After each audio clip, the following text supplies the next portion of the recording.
Child Protection Week is aimed at raising awareness on the protection of children's rights.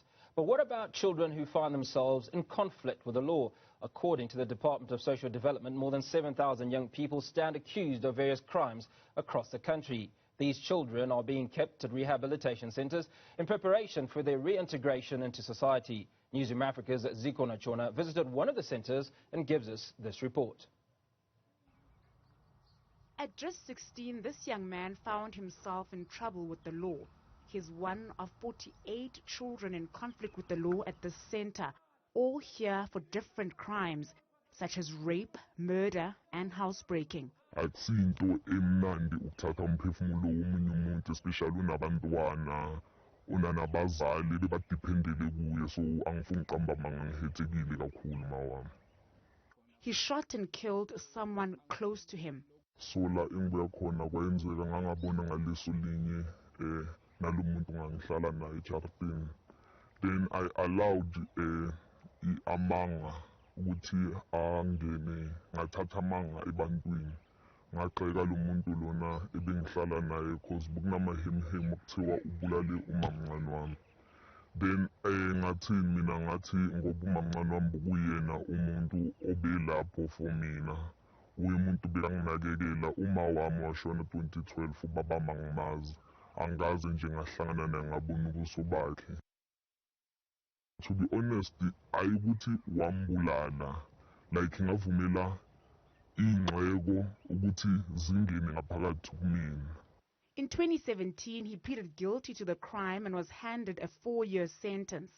He says he had a lot of anger growing up because of certain experiences in his life, and it did not help that he hung out with the wrong crowd. Mama mbuku umuntu ongasebenzi, then into binokusiphilisa ukuthi ahambe ayenze njengoba bekanukuyenza, acele kulabo bantu abacele imali esinkwa noma acele umsebenzi. Sometimes bekanokuthola anokungawutholi.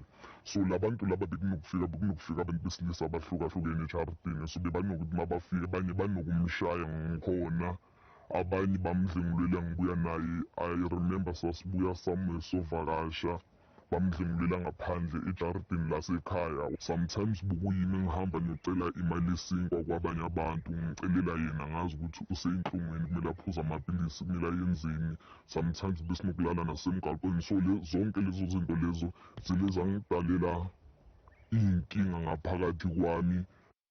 The 18-year-old says he was involved in train surfing and also lived on the street.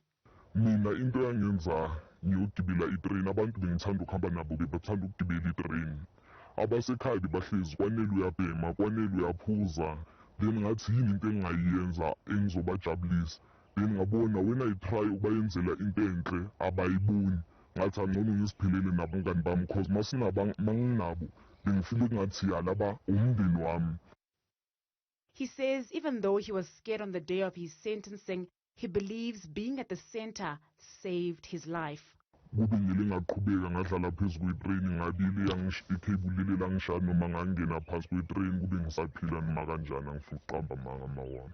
So le ndawo ingisize kakhulu, ngithole iskill njengamanje njengoba ngibona ngikumatric, ngiyabhala Thursday, ngibhala i-first paper yami English.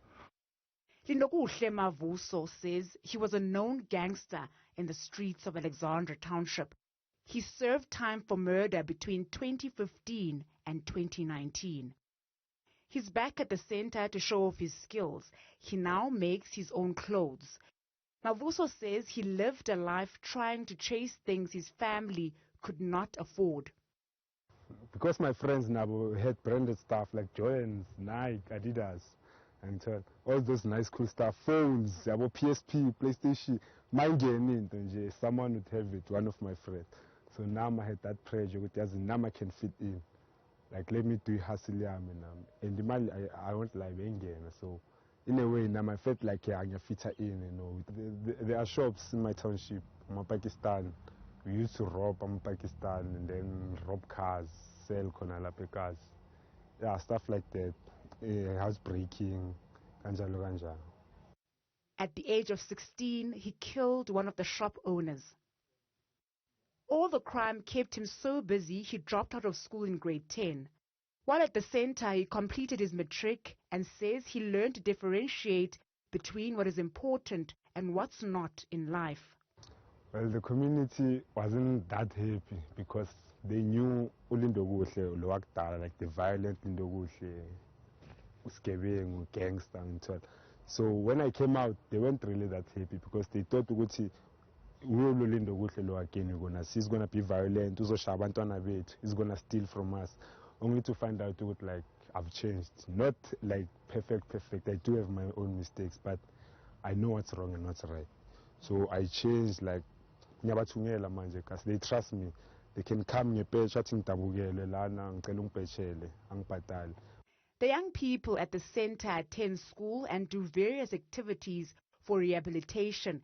Center manager Yvonne Spandil says there are many contributing factors to young people turning to crime.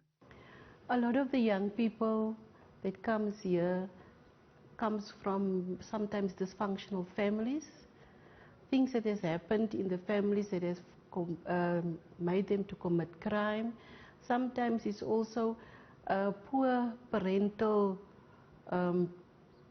the parents are not giving them enough attention, and also the parents are also not there to guide the children in the correct way. So that's why a lot of our young people are sometimes committing crimes, but also poverty in South Africa.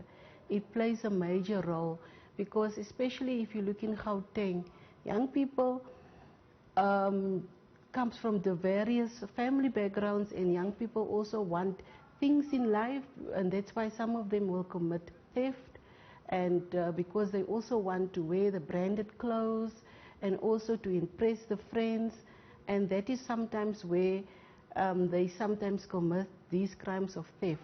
But also other young people that are not so good in school, and they start to bullying other young people to actually show that they are in control.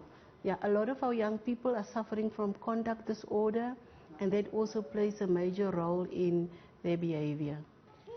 Both the young people say they know that they have a stigma that could stick with them for the rest of their lives, and they understand that there is nothing much they can do about that now.